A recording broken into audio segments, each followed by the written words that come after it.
E hoje, para encerrar, né, esse tema, essa série de mensagens, você pode ler comigo? Foi por você, para que você aprendesse a servir. Então hoje a gente vai se despedir desse tema. E uma lembrança muito importante para você é que no próximo domingo nós iremos iniciar uma nova série. A série do próximo domingo, maio, você sabe, é o mês da família, e a gente vai estar falando sobre família. O tema é família, saia da rotina. Então vamos mudar aqui o cenário, vamos mudar toda a identidade visual, para que você possa, né, chegar na igreja e saber, olha, nós estamos conversando sobre isso, você possa convidar as pessoas da sua família, seus amigos, e dizer, olha, o pastor vai falar sobre isso, na igreja nós estamos conversando sobre isso, orando pelas famílias, e o objetivo é que toda a atmosfera da igreja, quem entre aqui, possa sentir o cuidado, o toque, a mensagem do Senhor aos seus corações. Amém? Então, família, saia da rotina. Próximo domingo, nova série. A ideia é transmitir o toque do Senhor nas famílias, em algumas famílias bíblicas, e como a história dessas famílias mudou a partir da revelação de Deus na vida delas. Então a gente vai dar uma passeada no Antigo Testamento, no Novo Testamento, mas sem dúvida nós iremos sair daqui desafiados a viver os propósitos de Deus na nossa família. Então, participe, convide seus amigos e também os seus familiares.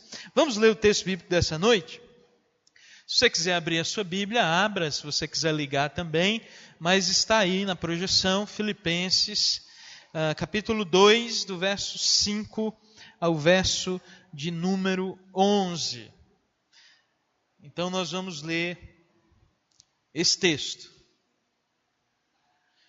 Seja a atitude de vocês a mesma de Cristo Jesus, que, embora sendo Deus, não considerou que o ser igual a Deus era algo que devia apegar-se, mas esvaziou-se a si mesmo, vindo a ser servo, tornando-se semelhante aos homens.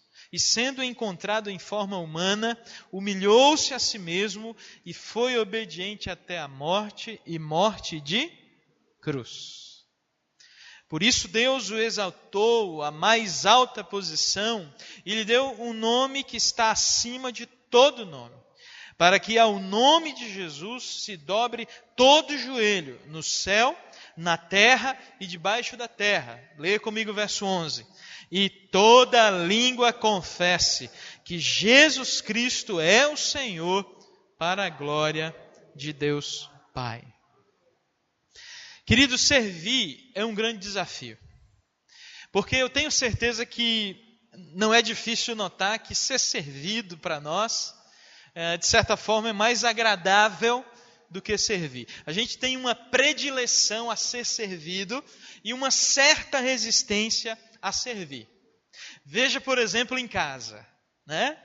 Você chega em casa, você senta no sofá, liga a TV, começa a assistir um filme, mas aí dá sede em você. Aí o que você faz? Você espera alguém ir para a cozinha, né? Você não vai buscar água. Minha esposa está rindo. Eu pensava que a minha esposa não estaria aqui, mas ela vai ficar aqui. E ela vai ouvir eu falando esse negócio. Os irmãos notaram que eu estou falando mais de mim, né? Você espera alguém passar para ir para a cozinha, para pegar a água. E aí você diz, por favor, traga uma aguinha para mim, né? E aí a pessoa vai, vem, traz a água. Você estava com sede antes, mas você preferiu ser servido, né? Você preferiu solicitar que alguém servisse para você a água. Isso é com os nossos filhos, por exemplo. Não é difícil a gente perceber como os nossos filhos têm dificuldade em servir, né? Em arrumar o quarto. Hein, Carminha? Tem? Lavar a louça. Meu Deus do céu. Não, né, Duda? De forma nenhuma. Arrumar a casa, lavar roupa, né?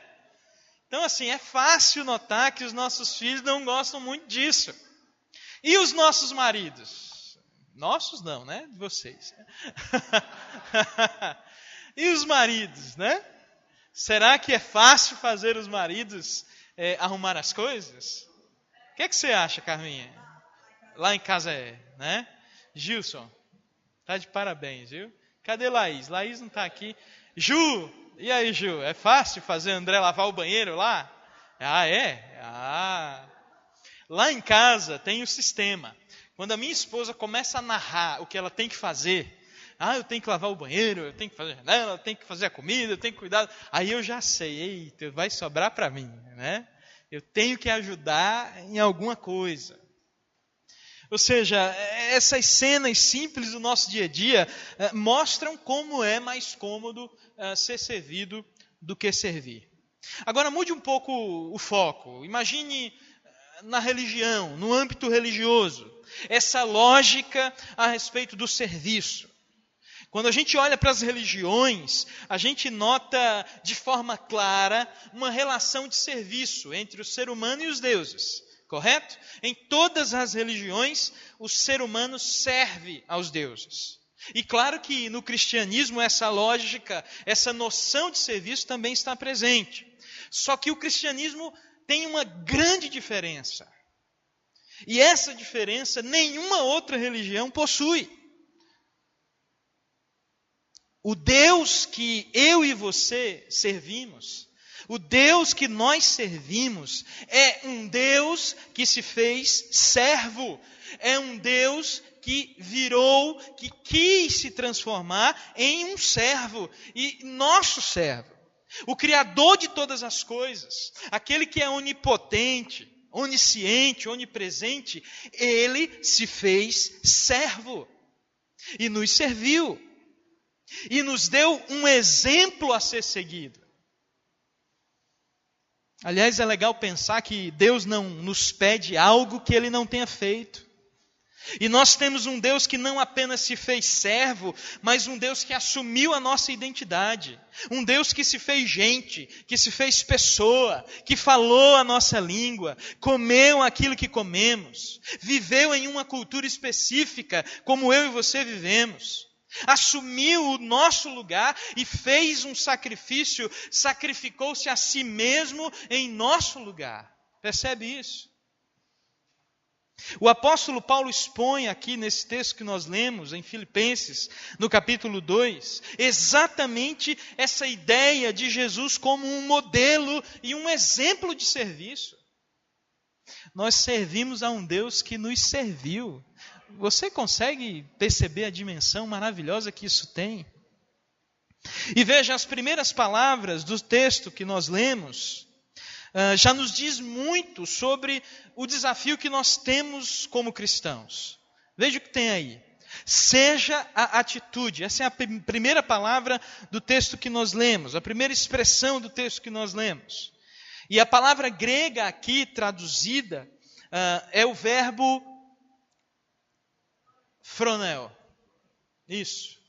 O verbo fronel. Que significa não uma atitude externa, necessariamente, mas significa uma forma de pensar a vida. Uma forma de conceber a vida, de refletir, de considerar a vida, seja os momentos bons ou seja os momentos ruins. Entende isso? Essa expressão, seja a atitude, é muito mais que um comportamento externo que as pessoas podem perceber em nós, mas é um movimento interno da nossa consciência, da nossa mente. A ideia que Paulo nos apresenta aqui é uma nova forma de paradigma mental. O desafio é termos a mente de Cristo. É pensarmos como Jesus pensou. Termos a mente de Cristo diante das possibilidades da vida. Termos a mente de Cristo diante dos nossos problemas. Termos a mente de Cristo diante daquilo que temos, diante daquilo que está ao nosso redor. Ter a mente de Cristo nos nossos relacionamentos, no nosso ministério, no desenvolvimento da nossa espiritualidade. E é claro que a gente não pode esquecer que o apóstolo Paulo está escrevendo essa carta de Filipenses num momento muito difícil de sua vida. Não é por acaso que o fronel que a gente falou lá atrás está muito presente nessa carta, desde o início do capítulo 2. Paulo está preso, e ele não só está preso, pessoas tinham traído ele.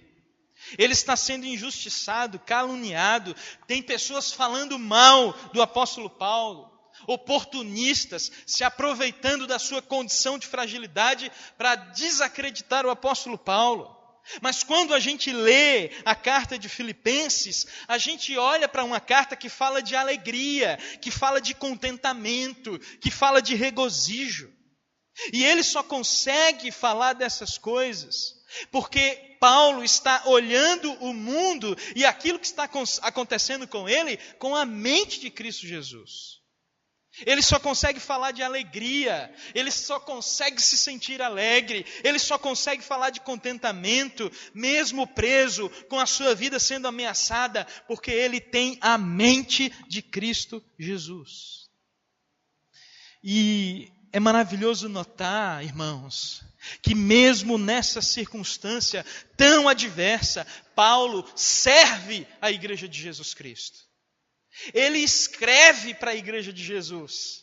Ele pastoreia as pessoas que ele evangelizou e aqueles que ele também não evangelizou. Paulo poderia ter se colocado como vítima dessa situação. Paulo poderia cobrar favores das pessoas, viver se queixando. Ele poderia ser encontrado aqui lamentando da vida, lamentando da sorte, lamentando que as coisas não estão dando certo. Ele poderia ter fugido da sua responsabilidade em ser alguém que obedecesse ao Senhor em qualquer circunstância. Ele poderia se apresentar destroçado emocionalmente, se lamentando de tudo que fizeram contra ele, mas preso aqui, e mesmo vivendo em um momento de crise, Paulo serve aos propósitos de Deus. Você entende isso? Muitas vezes nós não servimos aos propósitos de Deus porque a gente está muito preocupado com o nosso bem-estar e a gente condiciona a nossa fidelidade a Deus as coisas estarem bem para nós. Eu só vou para a igreja quando estiver bem. Eu só vou ser dizimista ou vou ofertar quando eu tiver um saldo gordo na conta. Eu só vou começar a servir as pessoas quando a minha condição estiver favorável. Irmãos, essa lógica não é a lógica de Cristo Jesus. Essa lógica não é a lógica de quem tem a mente de Cristo. Paulo escreve no Novo Testamento, pelo menos é acreditado a ele, 13 cartas no Novo Testamento. Dessas 13 cartas, 4 cartas são escritas da prisão. Quase um terço daquilo que Paulo escreveu foi no momento mais difícil da sua jornada. Porque mesmo sob a ameaça, Paulo não esquece quem ele é. Por quê? Porque ele tem a mente de Cristo. E eu gostaria nessa noite de destacar 3 expressões nesse texto, para que a gente possa perceber o que acontece na vida e na missão de Jesus, decorrente dessa mentalidade que Jesus tem, e como isso é um exemplo para nós. Você está comigo?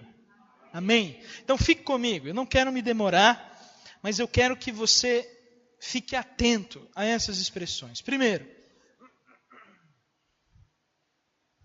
a primeira expressão que nós temos aí, no versículo 6, é essa. Embora sendo Deus, não considerou que ser igual a Deus era algo a que devia apegar-se. O texto está falando de quem? De Jesus, isso. Irmãos, perceba, Paulo está falando de Jesus aqui.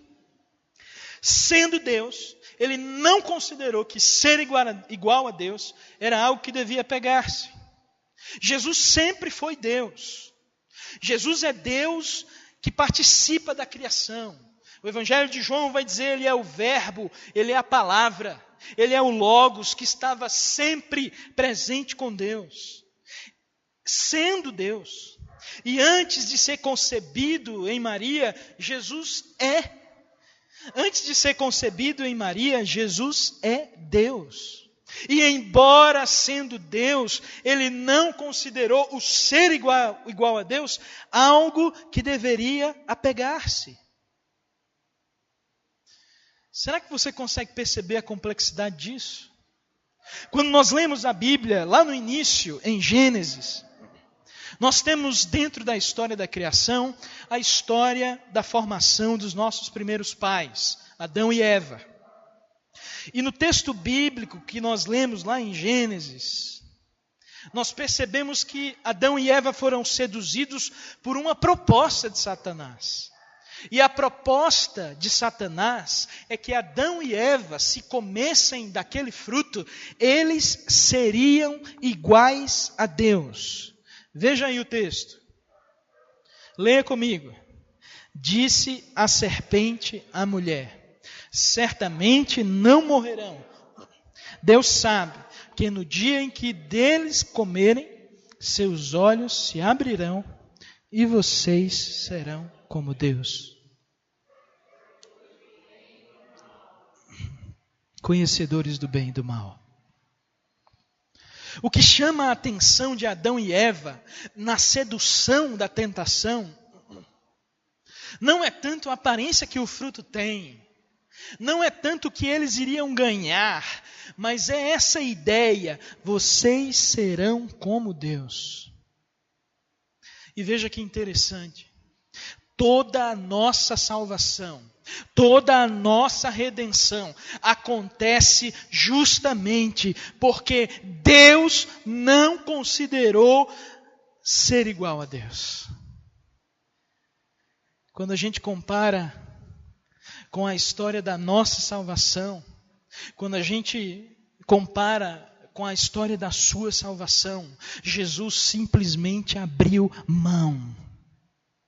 O Deus eterno é concebido no ventre de uma mulher, se torna um embrião inconsciente. O Deus onipresente se faz um embrião que vai ficar 9 meses no ventre de uma mulher.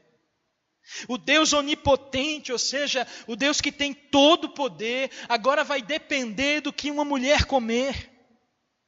O Deus onisciente, ou seja, o Deus que sabe todas as coisas, vai ter que agora aprender a andar. O Deus que sabe todas as coisas agora vai ter que aprender a falar. Jesus, para ser o nosso Salvador, abriu mão da sua posição de Deus. E talvez eu ou você estejamos vivendo um momento de sofrimento, ou talvez nós ainda vamos sofrer, porque simplesmente existem coisas na nossa vida que a gente não abre mão. Coisas que a gente se agarra, como por exemplo o nosso orgulho. Às vezes nós nos agarramos ao nosso orgulho, às vezes nós nos agarramos ao nosso status. Às vezes a gente se agarra ao nosso passado, aquilo que a gente já conquistou. Às vezes a gente se agarra à nossa vaidade.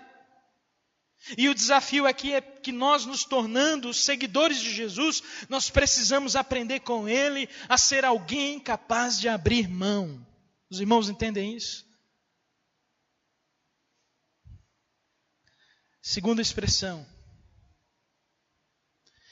Mas esvaziou-se a si mesmo, vindo a ser servo, tornando-se semelhante aos homens. Essa expressão mostra uma atitude intencional de Jesus. Ele não foi esvaziado, ele se esvaziou. Ele não se esvazia da sua divindade, mas do título de ser Deus. Jesus se esvazia das prerrogativas de ser Deus, dos poderes de ser Deus, para se tornar um servo. Veja como isso fica claro nessa cena.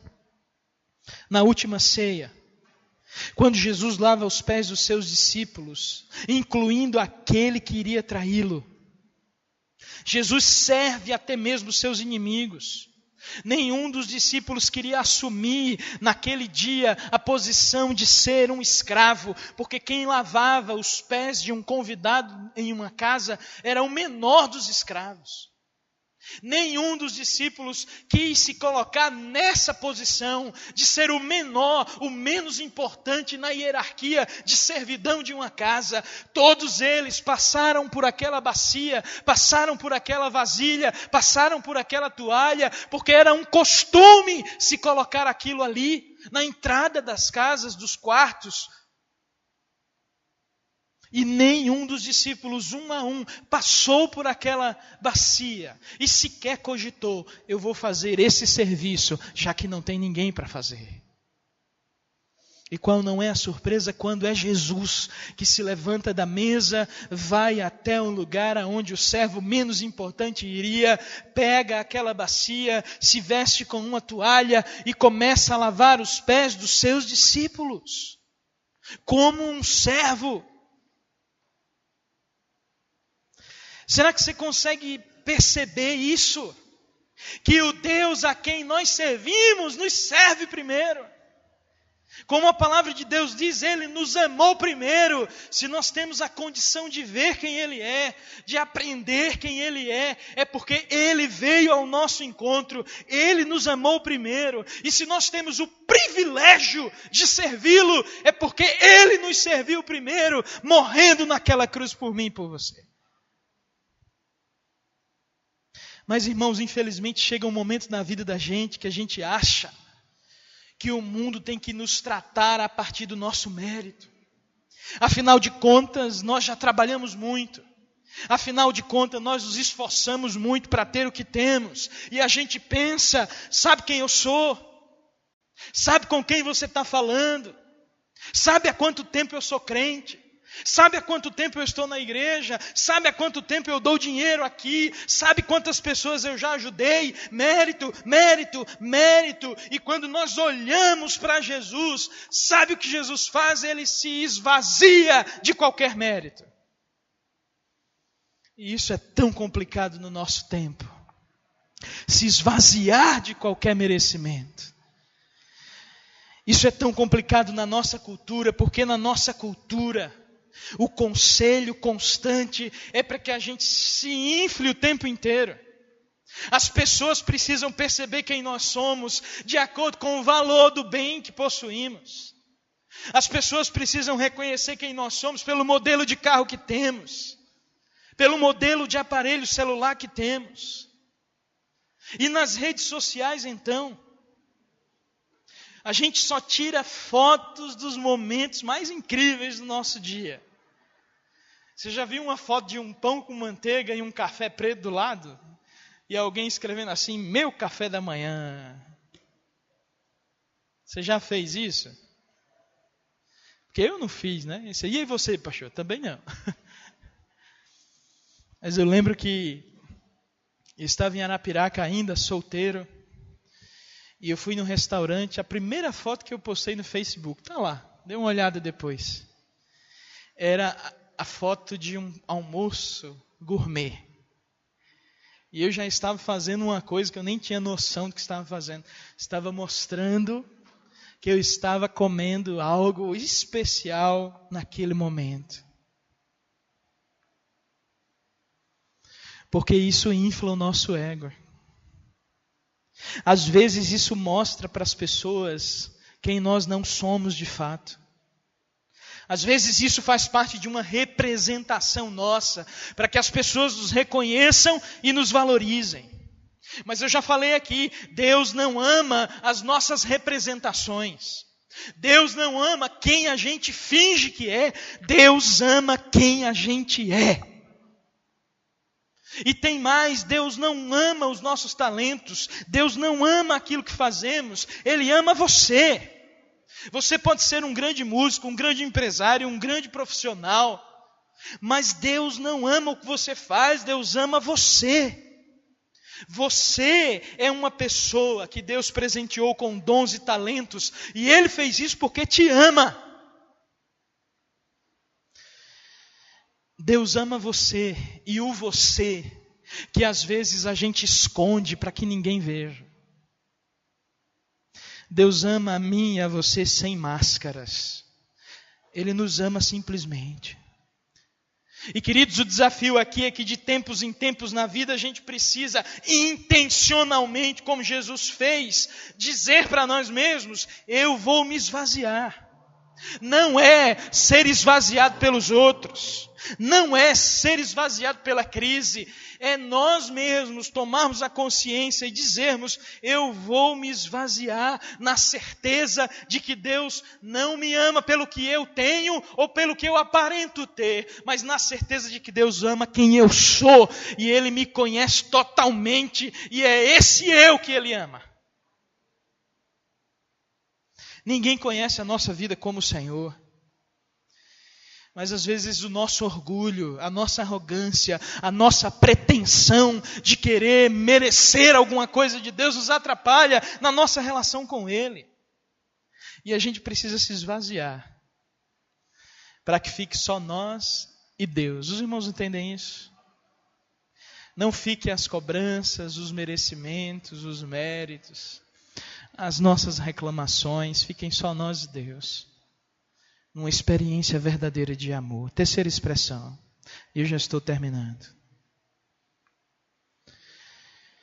E sendo encontrado em forma humana, humilhou-se a si mesmo e foi obediente até a morte, morte de cruz. Tem um risco aqui. Na medida em que a gente passa muito tempo na igreja, a gente corre o risco, ao invés de sermos mais humildes e mais obedientes, nós pararmos de evoluir na presença de Deus espiritualmente. A gente, às vezes, faz isso racionalizando aquilo que a Bíblia diz, ou relativizando os princípios da palavra, porque a gente começa a conhecer muito a Bíblia. A gente começa a conhecer muito algumas palavras, a gente começa a conhecer muito algumas expressões, a gente começa a conhecer ouvir muitas mensagens, a gente começa a conhecer muitas palavras jargão, né? Que muitos pregadores usam por aí, eu inclusive. E a gente começa a nos relacionar com a Bíblia racionalizando. Eu já vi isso, eu já ouvi esse papo de humildade, eu já ouvi esse papo de amor, eu já ouvi esse papo de sacrifício, mas a vida é diferente. E a gente acaba não fazendo aquilo que a gente aprendeu com a Bíblia, muitas vezes com a desculpa de que a gente não entende toda a Bíblia. Mark Twain, certa vez, disse que o que mais preocupava ele não era o que ele não entendia da Bíblia, mas era o que ele entendia e que precisava acontecer na sua vida e no seu coração. O texto nos diz aqui que Jesus humilhou-se a si mesmo. Ele tomou uma decisão de se humilhar, uma decisão definitiva. E o modo como isso aconteceu é que ele foi obediente. E a sua obediência foi até a morte, e morte de cruz. Para a gente não demorar muito nesse tema de humildade, você quer saber realmente se você é humilde? Amém? Opa! Você quer saber se você é humilde de forma bem objetiva? A pergunta que eu faço para você é: quem você obedece? Quem você obedece? Nós só temos adultos aqui. Amém? Amém, né? Só temos adultos. Quando criança, a gente não tem muita escolha. Quando a gente é criança, nosso pai e nossa mãe dizem assim: vai ser assim. Até Isaac aí e as meninas, Sueli e Suelene, dizem assim, quando eles diziam para o pai de Isaac, para o presbítero Otoniel: papai, eu estou doente. Mas aí é que tem que estar na igreja mesmo. Não é isso, Isaac? Papai, meu sapato está furado, vai descalço. Bota num, vai no outro. Não é verdade? Vamos andando. E aqui era de barra ainda, não era, Isaac? Essa estrada aqui do Arraial. Vamos embora. Mas como adultos que nós somos hoje, a quem você obedece? Você obedece o líder da sua equipe de trabalho? Você obedece o chefe da sua empresa? Você obedece a liderança da sua igreja? Você acolhe em obediência aquilo que você ouve do seu pastor? Que pode não ser eu, talvez você tenha outro pastor. Você se submete a alguém espiritualmente quando você vai conversar com essa pessoa que você considera, e diz assim para ela: olha, eu estou passando por isso. E esse alguém diz para você: olha, pensa dessa forma, age dessa forma. Você obedece essa pessoa? Porque, irmãos, é sério isso, olhe para mim. Se você não obedece ninguém, você não precisa perder tempo em se perguntar se você é humilde. Você não é. Se ninguém é uma autoridade espiritual na sua vida, você não precisa se perguntar se é humilde, não. Nem precisa perder tempo com isso. E se você chega a dizer assim: não, mas eu obedeço só a Deus, eu tenho medo de você. Porque é óbvio que a gente obedece a Deus. Mas não se esqueça de que esse texto que nós estamos lendo aqui foi escrito por uma pessoa levantada por Deus para orientar a igreja a respeito da vida de Jesus. Deus manifesta a sua palavra, a sua vontade, e Ele faz isso usando pessoas, gente.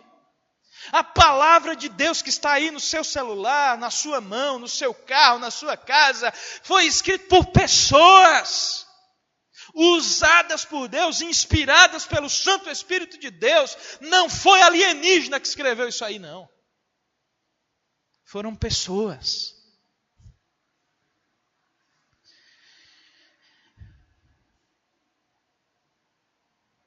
A humildade na vida de Jesus se revela na obediência. Agora você sabe por que Jesus obedeceu? Porque Jesus confiava no caráter do Pai. Jesus abre mão, Jesus se esvazia, Jesus se humilha. E veja o que o Pai faz. Do verso 9 ao verso 11, por isso Deus o exaltou à mais alta posição e lhe deu um nome que está acima de todo nome, para que ao nome de Jesus se dobre todo joelho no céu, na terra e debaixo da terra. Leia comigo mais uma vez. E toda língua confesse que Jesus Cristo é o Senhor, para a glória de Deus Pai. A Jesus cabia abrir mão, se esvaziar, obedecer. E o que é que o Pai faz? O exalta, o glorifica e o honra. Jesus confia no Pai e que no momento certo tudo iria acontecer certo na sua vida. Eu quero ler para você 1 Pedro capítulo 5, verso 6, que diz assim. Leia comigo. Portanto, humilhem-se debaixo da poderosa mão de Deus, para que Ele os exalte no tempo devido. Pedro está falando isso agora com respeito a mim e a você. Nós também somos convidados a abrir mão. Abrir mão de qualquer coisa que possa estar impedindo a nossa vida de seguir nos caminhos do Senhor. Nós também somos convidados a nos esvaziar, a obedecer. Mas sabe qual é a nossa grande dificuldade, irmãos? Sabe por que às vezes a gente não faz isso? Ou porque às vezes a gente se encontra distante disso? É porque a gente não confia no caráter de Deus. E a gente acha que tem que estar na história o tempo inteiro se defendendo. A gente acha que tem que estar na história se agarrando ao que a gente conquistou, se agarrando aos nossos bens materiais, se agarrando aos nossos títulos, aos nossos diplomas, se inflando, para que as pessoas nos respeitem. Mas não é esse o caminho que Jesus nos ensinou. Não é esse o caminho que Jesus nos ensina. O caminho que Jesus nos ensina é que a gente possa abrir mão de receber qualquer coisa, de quem quer que seja, para nos sentir melhores como pessoas, para que a gente possa se esvaziar da nossa pretensão de merecimento e de honra, e que nós nos humilhemos debaixo da poderosa mão de Deus, porque só Ele sabe o que é o melhor para nós. 3 perguntas para você refletir. 3 perguntas para você refletir e pensar. O que Deus está lhe desafiando a abrir mão? Talvez tenha alguma coisa que você esteja tão apegado, um comportamento, um vício, uma conduta, e isso está prejudicando não só a sua vida, mas a vida da sua família, e você não abre mão porque você tem medo.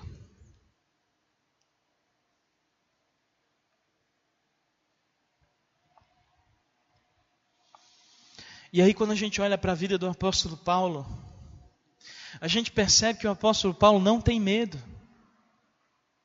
O apóstolo Paulo não tem medo daquilo que possam fazer contra ele. Ele não tem medo mesmo diante da morte. Porque ele tem a certeza que nada pode separá-lo do amor de Deus que está em Cristo Jesus. Ele tem a certeza daquilo que é mais importante em sua vida. E aquilo que é mais importante em sua vida não pode ser perdido. É por isso que o apóstolo Paulo não tem medo. Agora imagine outro rumo na vida de Paulo. Imagine por um instante Paulo sem Jesus. E de repente Paulo se transformando em um fariseu exemplar. Era esse o projeto de vida dele. Um homem religioso, rico, respeitado por todos, honrado por todos, com uma bela casa, uma bela família e morrendo de medo de perder esse negócio. Mas não. Paulo está na prisão. Paulo está com a vida ameaçada e diz para quem quiser ouvir: o viver para mim é Cristo e morrer é lucro.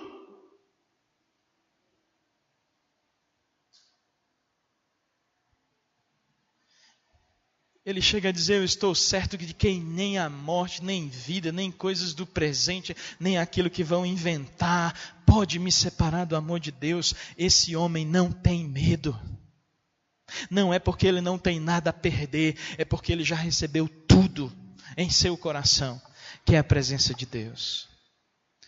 Não abrir mão significa que eu e você vamos perder a oportunidade de ser quem Deus quer que a gente seja nessa vida e nessa história. A segunda pergunta é como e onde Deus quer que você se esvazie. Talvez esteja na hora de você se esvaziar. Naquela briga, naquela confusão, naquele desentendimento com seus familiares, com seus amigos. Talvez seja a hora de você se esvaziar do seu orgulho, assumir o seu erro. Quem sabe não é a hora de fazer distinção entre você e os seus talentos, porque Deus não ama você porque você é talentoso, Deus ama você porque você é precioso aos olhos dele. Talvez seja a hora da gente se esvaziar nas redes sociais. E aí você pode pensar: mas pastor, o que as pessoas vão pensar de mim? Confie no caráter de Deus. E para terminar, a quem Deus quer que você obedeça? Eu e você precisamos disso. Não existe como a gente desenvolver a virtude da humildade sem obediência. Dizer assim: eu só obedeço a Deus, mostra o quanto a gente é arrogante.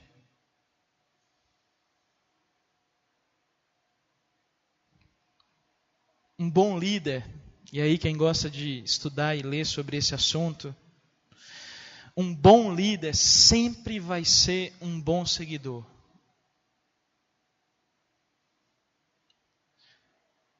Não existe um bom líder que não ouve ninguém. Isso tem outro nome, você sabe. É ditador. O líder no reino de Deus é aquele que serve. E aquele que obedece a Deus, claro, em primeiro lugar. Mas sabe também que fazemos isso com muita humildade. Obedecemos aquelas pessoas que Deus colocou para cuidar de nós nesse mundo. Amém? Vamos orar?